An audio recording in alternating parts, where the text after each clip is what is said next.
Safari നമ്മൾ continue ചെയ്തിട്ടുണ്ട്. ഏറ്റവും നനഞ്ഞുകൊണ്ട് ഇങ്ങനെ നിൽക്കുകയാണ്. ഭാഗ്യമുണ്ടെങ്കിൽ നമുക്കൊരു ഹണ്ടിങ് കാണാൻ കഴിയും കേട്ടോ. തൊട്ടിപ്പുറത്തായിട്ട് 2 കപ്സ് ഇതാ ഇപ്പം നമുക്ക് കിട്ടിയിട്ടുണ്ട്. ഒരുപാട് കഷ്ടപ്പാടാണ്. ഈ മറ്റ് അനിമൽസും ഈ കുഞ്ഞുങ്ങളെ ഒത്തിരി ഫണ്ണാണെന്ന് തോന്നുന്നു. എല്ലാവരും നല്ല ക്ലീൻ ആയിട്ടാണ് നിൽപ്പുള്ളത്.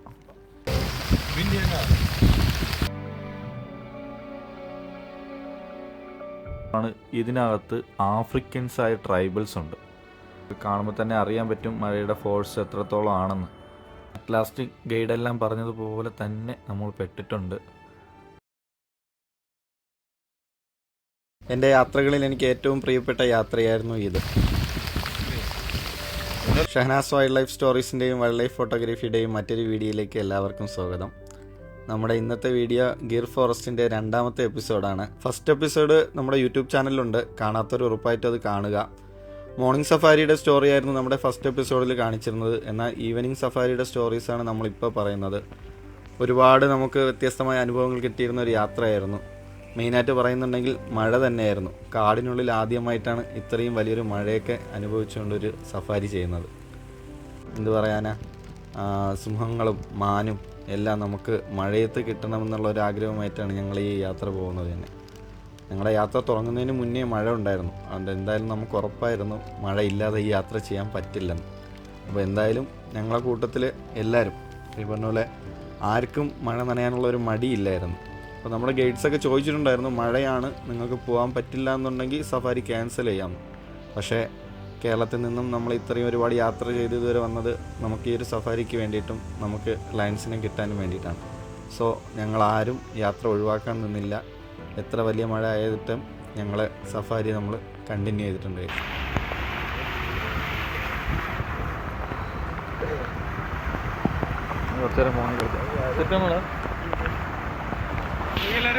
ഫസ്റ്റ് നമുക്ക് സൈറ്റിങ് കിട്ടിയത് മ്ലാവാണ്.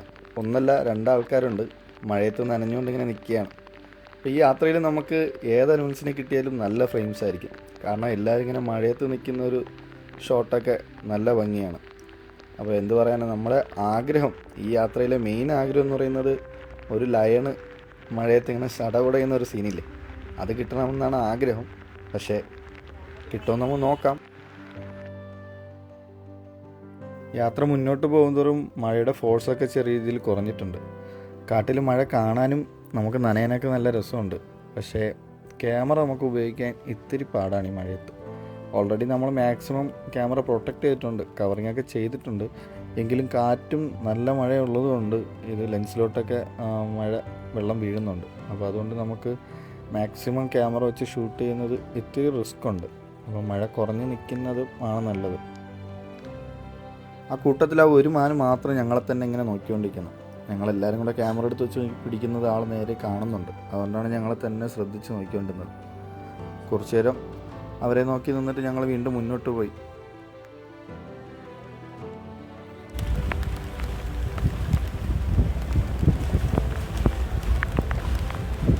ഇതുപോലെ നിങ്ങൾക്കും കാട്ടിലെ യാത്രകൾ ചെയ്യാൻ ആഗ്രഹമുണ്ടെന്നുണ്ടെങ്കിൽ ഞങ്ങളുടെ ടീമിൻ്റെ കൂടെ കൂടാൻ കേട്ടോ.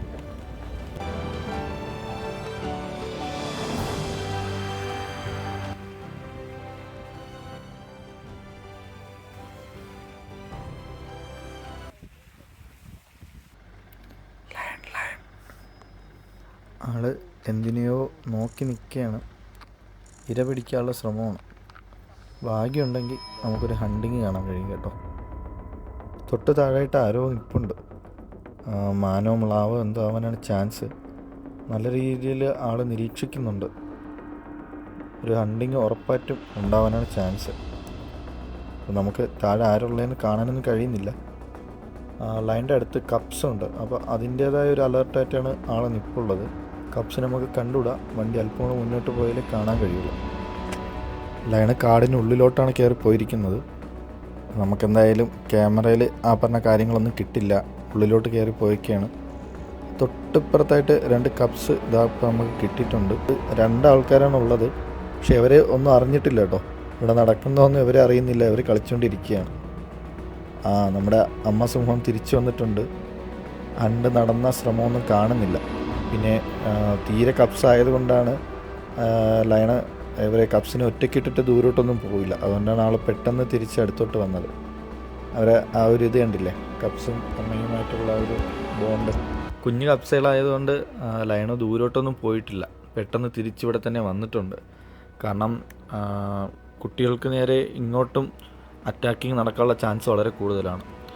ഈ കാട്ടിൽ കടുവകൾക്കായാലും സിംഹങ്ങൾക്കായാലും ഈ കുഞ്ഞുങ്ങളെ വളർത്തിയെടുക്കുക എന്ന് പറയുന്നത് ഒരുപാട് കഷ്ടപ്പാടാണ്. ഈ മറ്റ് അനിമൽസും ഈ കുഞ്ഞുങ്ങളെ കൊത്താനും, പരുന്തൊക്കെ വന്ന് കൊത്താനും അതുപോലെ തന്നെ മറ്റ് അനിമൽസൊക്കെ വന്ന് അറ്റാക്ക് ചെയ്യാനൊക്കെ സാധ്യത വളരെ കൂടുതലാണ്. അതുകൊണ്ട് അവർ നല്ല രീതിയിൽ കെയർ ചെയ്തായിരിക്കും എപ്പോഴും ഈ ലയൺസിനെ, കുഞ്ഞുങ്ങൾ കപ്സിനെയൊക്കെ നോക്കുന്നത്. അങ്ങനെ നമുക്ക് സട കുടയുന്ന നമ്മൾ ഉദ്ദേശിച്ച ആ ഒരു സീന് അത് കറക്റ്റ് ഫ്രെയിമിൽ നമുക്ക് കിട്ടിയിട്ടുണ്ട്. പക്ഷെ ഒരു പ്രശ്നമുണ്ട്, സടയില്ലാത്ത ഒരു ഫീമെയിൽ സിംഹമാണ് നമുക്ക് കിട്ടിയത്. എന്ന് വെച്ചാൽ നമുക്ക് ലയണിനെ കിട്ടിയിട്ടുണ്ടെങ്കിലും ആ ഒരു ഉദ്ദേശിച്ച സാധനം കിട്ടിയില്ല. പക്ഷേ എങ്കിലും ഞങ്ങൾ ഹാപ്പിയാണ്. കാരണം എന്ന് വെച്ചാൽ ഞങ്ങൾക്ക് കപ്സിനെ കാണാൻ കഴിഞ്ഞിട്ടുണ്ട്. കാരണം ഞാൻ ലൈഫിൽ ആദ്യമായിട്ടാണ് ഒരു ബിഗ് കാറ്റ്സിൻ്റെ കപ്സിനെ കാണുന്നത്. ഞാൻ മാത്രമല്ല, ഞങ്ങളുടെ കൂട്ടത്തിലുണ്ടായിരുന്ന, ഞങ്ങളുടെ വണ്ടിയിലുണ്ടായിരുന്ന എല്ലാവർക്കും ഭയങ്കര ഹാപ്പിയായിരുന്നു ആ ഒരു മൊമെൻ്റ് കിട്ടിയപ്പോൾ. നല്ലൊരു ഭാഗ്യം തന്നെയാണ് ഇങ്ങനെയൊക്കെയുള്ളൊരു കാഴ്ചകൾ നമുക്ക് കിട്ടുന്നത് തന്നെ. കാരണം ആ ഒരു അമ്മ സിംഹവും കുട്ടികളുമായിട്ടുള്ള ആ ഒരു ബോണ്ടൊക്കെ കണ്ടു നിൽക്കാനും ആ ഒരു ക്യൂട്ട്നെസ്സൊക്കെ ഭയങ്കര രസമായിരുന്നു നമുക്ക്. എന്താ പറയുക, നിങ്ങൾക്കും അത് കാണുമ്പോൾ ആ ഒരു ഫീല് കിട്ടുമെന്ന് ഞാൻ പ്രതീക്ഷിക്കുന്നു.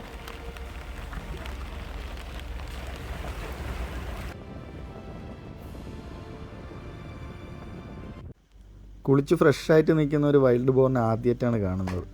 സാധാരണ നമുക്ക് കാട്ടിനുള്ളിലുള്ള വൈൽഡ് ബോറൊക്കെ മിക്കപ്പോഴും ദേഹത്ത് ചളിയൊക്കെ ആയിട്ടായിരിക്കും നിൽക്കുന്നത്. പക്ഷേ ഇവർ മഴയൊക്കെ നല്ലോണം നനഞ്ഞ് ഫ്രഷായിട്ട് ഇപ്പോൾ ഉണ്ട്.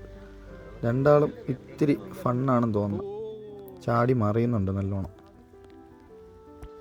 വൈൽഡ് ബോർ മാത്രമല്ല കേട്ടോ, സെയിം അതേ രീതിയിൽ തന്നെയാണ് നമ്മുടെ സ്പോട്ടഡ് ഡിയറും. എല്ലാവരും നല്ല ക്ലീനായിട്ടാണ് നിൽപ്പുള്ളത്.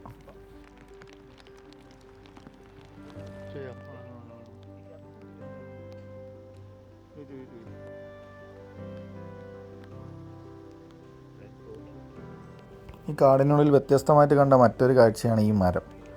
ഒരു മരമാണ്, പക്ഷേ ഇതിൻ്റെ എല്ലാ ശിഖരങ്ങളും വേരോടെ താഴോട്ട് ഇറങ്ങിയിട്ട് ഒരുപാട് മരങ്ങൾ കൂടി നിൽക്കുന്ന ഒരു ഫീലാണ് നമുക്ക് കിട്ടുന്നത്. ഇതിൽ ഒരുപാട് മൂങ്ങകളൊക്കെ ഇരിപ്പുണ്ട് കേട്ടോ, ഏറ്റവും മുകളിലായിട്ട് ഇരിപ്പുണ്ട്. നമുക്ക് ഒന്നിനെ എല്ലാവരെയും കണ്ണുകൊണ്ട് ജസ്റ്റ് കാണാൻ കഴിയുന്നുണ്ടെന്നേ ഉള്ളൂ.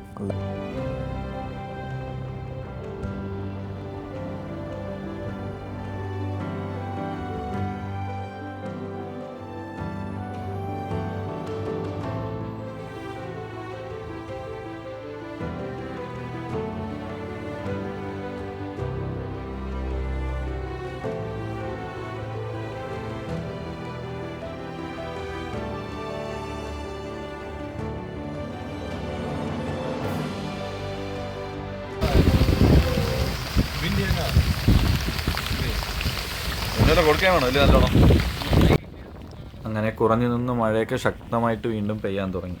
അപ്പോൾ നമ്മൾ ഏറെക്കുറെ ഇപ്പം കാടിൻ്റെ ഉള്ളിലാണ് നിൽക്കുന്നത്. നമുക്കിനി 1 മണിക്കൂർ യാത്ര ഉണ്ട് കാട്ടിൽ നിന്ന് പുറത്തിറങ്ങാൻ വേണ്ടിയിട്ട്. അപ്പോൾ ഈ മഴ ഇങ്ങനെ പെയ്യുന്നുണ്ടെങ്കിൽ മലയുടെ മുകളിൽ നിന്നുള്ള വെള്ളം, ഈ മഴവെള്ളം കുത്തി ഒഴുകാനുള്ള ചാൻസ് വളരെ കൂടുതലാണ്. അപ്പോൾ നമ്മൾ പോകുന്നത് ചെറിയ ചെറിയ അരുവികളൊക്കെ ക്രോസ് ചെയ്തിട്ടാണ് നമ്മൾ പോകുന്നത്. അപ്പോൾ ഈ വെള്ളം ഇങ്ങനെ ഒഴുകി വരുന്നുണ്ടെങ്കിൽ ഉറപ്പായിട്ടും നമ്മൾ തിരിച്ചിറങ്ങുന്നത് അത് വളരെ റിസ്ക്കുള്ളൊരു കാര്യമാണ്. കാരണം ഇതാണ് കയറുന്നതിന് മുന്നേ തന്നെ നമ്മളടുത്ത് ഡ്രൈവേഴ്സും ഗൈഡും പറഞ്ഞിട്ടുണ്ടായിരുന്നു, നല്ല മഴ ഉറയ്ക്കുന്നുണ്ടെങ്കിൽ പെട്ടെന്ന് തിരിച്ചിറങ്ങും. പക്ഷേ നമ്മൾ ഇടയ്ക്ക് മഴ തോർന്നുകൊണ്ടും ലയണ നമുക്ക് കാണണമെന്നുള്ള നിർബന്ധം കൊണ്ടും നമ്മൾ മാക്സിമം അവരെ പിടിച്ച് നിർത്തിയതാണ്. പിന്നെ നമ്മൾ മാത്രമല്ല, ഇതേപോലെ കാഴ്ചക്കാർ വേറെയും ഉള്ളിലുണ്ട്. അപ്പോൾ ആ ഒരു ഇതിൽ നിന്ന്, പക്ഷേ മഴയുടെ ഫോഴ്സ് പെട്ടെന്ന് നല്ല രീതിയിൽ കൂടിയിട്ടുണ്ട്.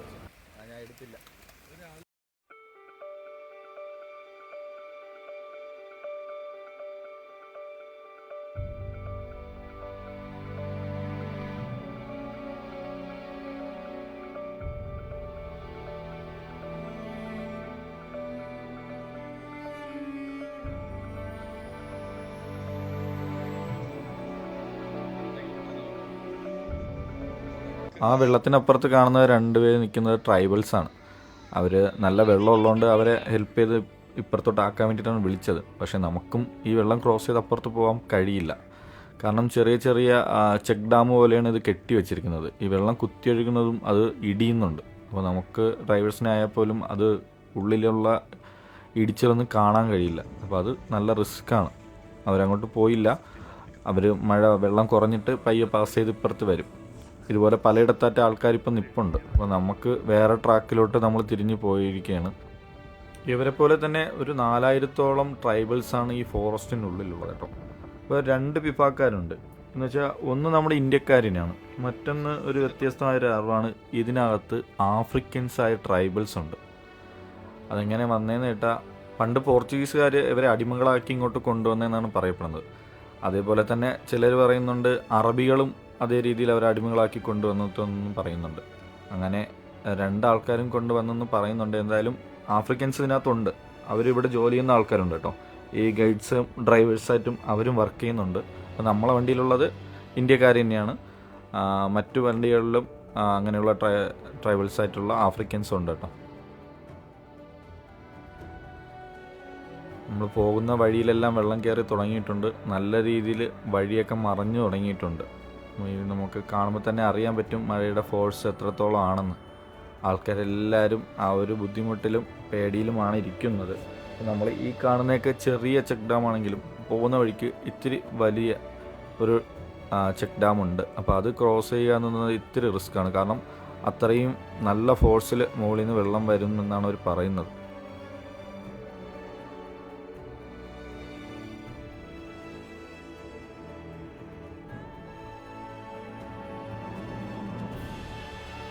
അറ്റ് ലാസ്റ്റ് ഗൈഡെല്ലാം പറഞ്ഞതുപോലെ തന്നെ നമ്മൾ പെട്ടിട്ടുണ്ട്.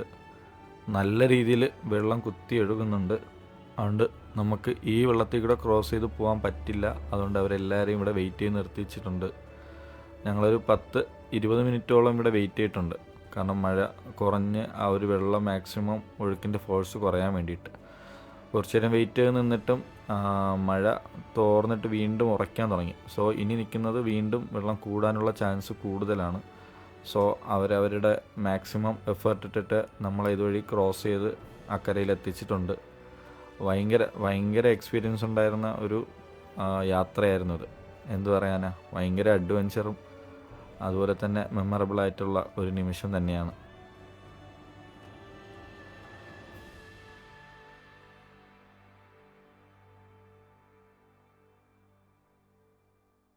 ഈ യാത്രയിൽ ഒരുപാട് പ്രത്യേകതകളുണ്ട്. അത് കാരണം കാട്ടിനുള്ളിൽ നിന്ന് മാത്രമല്ല, നമ്മൾ കാടിൽ നിന്ന് പുറത്തിറങ്ങിയപ്പം കിട്ടിയൊരു കാഴ്ച ഇതേ കാണുന്നത് കണ്ടില്ലേ. ഞാൻ ലൈഫിൽ ആദ്യമായിട്ടാണ് 180 ഡിഗ്രിയിൽ ഇങ്ങനൊരു റെയിൻബോ മഴവില്ല് കാണുന്നത്. ഒന്നല്ല, അതിന് തൊട്ട് താഴേറ്റ് മറ്റൊരെണ്ണം കൂടിയുണ്ട്. മഴവില്ല് പലതവണ കണ്ടിട്ടുണ്ടെങ്കിലും ഇങ്ങനെ 180 ഡിഗ്രിയിൽ ഫുള്ളായിട്ട് കാണാൻ കഴിയുന്നത് ആദ്യമായിട്ടാണ് ലൈഫിൽ. നിങ്ങൾ ആരെങ്കിലും ഇതുപോലെ കണ്ടിട്ടുണ്ടെങ്കിൽ അത് കമൻറ്റ് ചെയ്യണം കേട്ടോ. എന്തായാലും ഒരുപാട് നല്ല കാഴ്ചകളും നല്ല അനുഭവങ്ങളും ലഭിച്ച ഒരു യാത്രയായിരുന്നു ഇത്. അപ്പം ഈ യാത്രയിൽ എനിക്ക് ലഭിച്ച ഫോട്ടോസ് ഞാൻ കാണിക്കുന്നുണ്ട്. ഫോട്ടോസ് കണ്ടിട്ട് നിങ്ങൾ ഉറപ്പായിട്ടും നിങ്ങളുടെ അഭിപ്രായം രേഖപ്പെടുത്തണം. Thank you.